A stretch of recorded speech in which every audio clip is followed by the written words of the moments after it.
Are you confused about how you should be spending your time when you are working on your Etsy shop? What's the most profitable thing you can do? Are you on the right track, or are you just spinning your wheels? Today, I'm going to give you what I would do in the next hour to grow my multi-six-figure Etsy shop. So these are 7 things that will give you the strongest ROI on your time. And I'm going to show you examples of direct application for each of these things.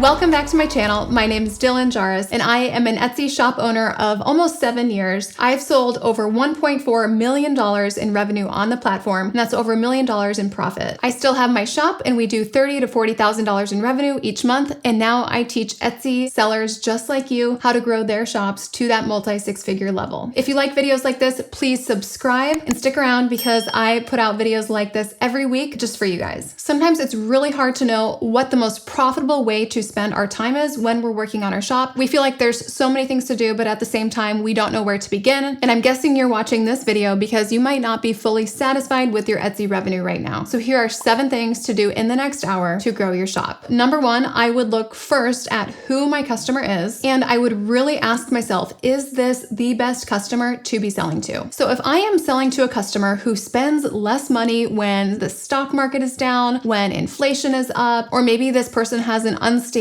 job, then I would consider repositioning and repackaging my listings towards more profitable customer segments. And that's with my photos, with my listing components, and with my SEO. So for example, let's look at profitable customer segments. Okay, who are we targeting? And we want to look at where else they shop. So let's say I sell soaps and candles in my Etsy shop, and I want to sell to that Anthropologie customer. So Anthropologie is a store that attracts premium customers. They have a cult-like following, and let's say we want to target their customers. So when you identify those successful competitors targeting premium customers, we want to look at how they're packaging their items. What is the aesthetic and the vibe of their photos? What are they using in the background? So try to style your photos similarly. So also look at how that business packages their listing and what components are in their listings. What information matters to their customers? An example of this is, does that customer really value speed of fulfillment? If so, make sure that your listing reflects this near the top of the listing. Does this person want kind of an all-in-one solution? Would they be willing to purchase multiple listings from your shop? If so, then make sure that in your description, you are including links to complementary items. Does this person really value customization and the ability to add a name or a date to an item? Make sure that your listings offer customization as an option. And for the SEO, now what is this person actually typing into search? Oftentimes, I found that what customers are searching for is not actually what sellers are using in their titles. So with the students that I work with, a lot of times they are selling items that their ideal profitable customers don't even realize exist yet. Or maybe they don't realize that they can find this thing on Etsy. So one of the strategies we use, one, is to turn on offsite ads so that any Google searches are directed to their Etsy shop. And this captures people who are searching for an item, but they don't realize that they can find it on Etsy yet. And then we need to align our SEO with the search terms that they actually are using to find this item. So we need to think about the purpose of that item for the person versus just simply a descriptor of the item. So instead of calling your item a very technical term, we're going to use a more general term that really describes the purpose of the item for that end user. So I see this all the time with digital print shops where they title the painting something that means something to them. Sometimes they even have a number or a SKU assigned to that painting in the title. So they might call a print that is of a house on a hill in an orchard, the orchard house or something like that. But really, they should be calling that housewarming gift painting or new house gift. So we need to think about what the customer is actually typing in, not what we are just personally calling that item, because it may not mean anything to that customer. So if after looking at my product mix, if I am not aligning with profitable customer segments, one thing I would do in this hour is come up with 2 new product ideas to test that each align with profitable customer segments. Maybe it's the same profitable customer segment, maybe it's not. It really doesn't matter, but I would come up with 2 new listing ideas. The next thing I would would do is repackage my listings that are dead weight, the ones that are not selling, that are not getting any views, any favorites, any love. So I would give them different packaging and different marketing for another shot at sales. And I would be using listing stats to know exactly why they are not working in the way that they are. This is exactly what I cover in module 6 of my program, how to know what is wrong with your shop on the micro level, which is the listing level. So an example of this, I was selling something in the wedding category. And in my SEO, I used the words dusty pink to describe this thing. I had it listed as dusty pink for months and it was not selling. So to repackage this, I tested a new listing photo that instead of showing just the item itself, I actually showed the utility of the item. And then I repackaged it with the words matte rose gold instead of dusty pink. In Etsy's wedding market, this did so much better, and within 30 days, it started selling. And I've gotten to the point where I've now sold through almost $10,000 in inventory of this one item. So I want to show you an example of how to do this. This is a very small shop, only 94 sales, and it is a wool felted soap body scrubber. They have a few scents, quantities available. Now let's say that people don't realize that wool felted soap exists. So they're calling it wool felted soap. Maybe people are not typing this in. Woolies. Maybe people don't realize what woolies are. Maybe the person who would be the perfect customer for this doesn't know what a woolly is. So let's get this in front of different profitable customer segments who might not realize this exists yet. So what I would do is repackage the listing, perhaps do something to show the utility of this a bit more. You might want to do something where it's wet and it's showing,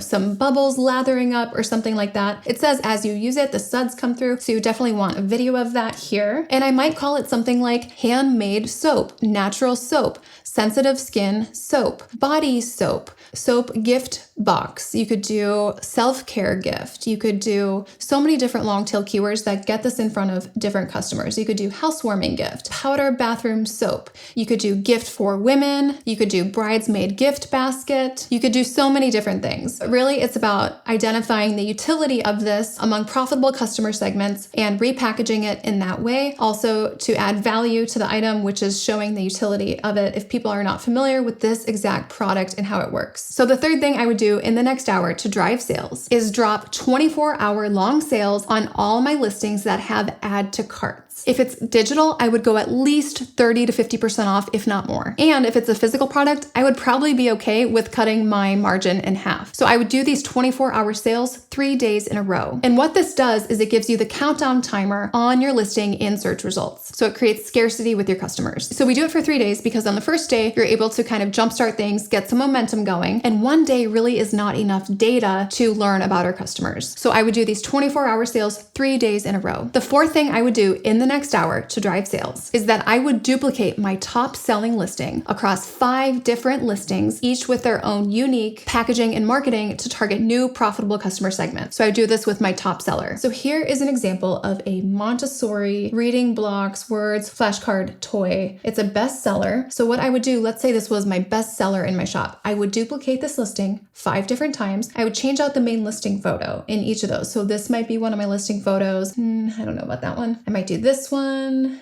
for sure. This is a good one. I would have each of these listing photos be the main listing photo on those separate listings, and then I would repackage it, each listing, with brand new SEO. Let's say this one is being marketed as a travel toy set. So car activity, airplane activity for kids, reading activity, kindergarten travel activity, toddler travel activity, and I would also do preschool travel activity. And then maybe the next listing, the duplicate one, I would target the Montessori home daycare. So I would do Montessori home daycare toy, Montessori learning tool, Montessori development toy, Montessori reading tool, Montessori school toy, gift for Montessori teacher, things like that. Maybe the next one I would target as maybe like kindergarten preparation activities. So kindergarten preparation flashcards, first year of school preparation, pre-kindergarten learning tools, maybe homeschool. That could be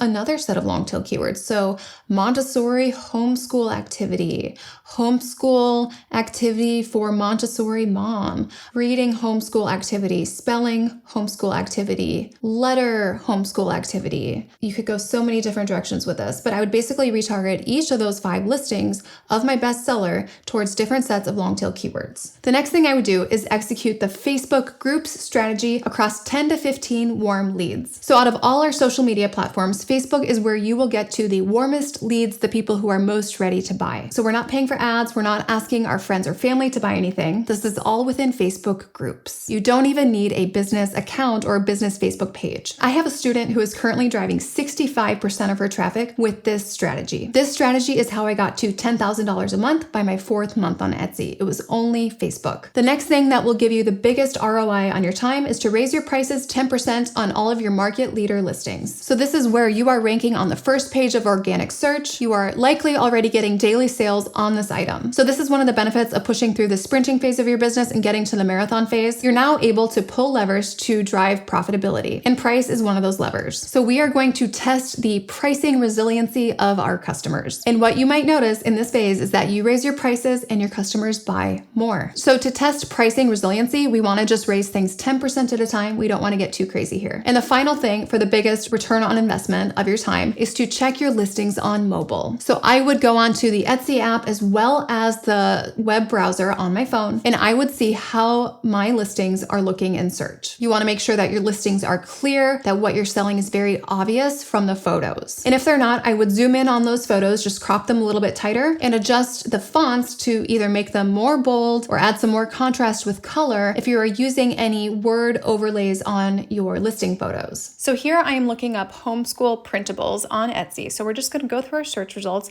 and see some examples of how things are stacking up. So here, this one, it's an ad, printable homeschool planner. It's on the left in the middle here. It says 11 pages and then included is cut off. Well, that doesn't look that great on mobile. It looks like 4 pages. It looks totally, messed up here. So what I would do is change that listing photo out. 100%, make 11 pages, really big and bold. I would say instant download instead of digital download. Instant makes that a positive thing. Digital download is neutral. Instant download is a positive. Okay, homeschool planner, this one on the left. It looks like a lot of sheets in there, but what is really included? So here, the one to the right of it says 57 pack instant download. The one on the left, it looks like a lot of content, but what is really included? It's only $2. What's the value being offered here? So communicate the value, pack value into the listing photo, add in the number of worksheets that's included. Science experiment bundle. Okay, well, that looks great. The font is very bold. It's easy to understand what you're getting, but $23. What are you actually getting there? I would 100% add in the number of activities. So now we're looking at things that are not on the first page of search. What are we getting here? Okay, minimal homeschool blank. First of all, you cannot read what the wording says on here. It's not very legible. There's no real clear understanding of what you're getting in there. So on search results, no one's going to want to buy that. And they're spending money promoting that right now through ads, which is unfortunately going to be a waste of money. So I would definitely, after looking at your listings on mobile, look at what needs to be tweaked, how you can pack more value into your listing photo in a way that is legible for mobile users. So I challenge you in the next hour to implement these 7 things for the biggest ROI on your time. If you are interested in more profitable action steps, definitely subscribe to this channel. And if you're interested in getting help directly from me one-on-one, please reach out. You can find me on Instagram at Jahraus, or you can always email me team@dylanjahraus.com. All right, I'll see you in the next video.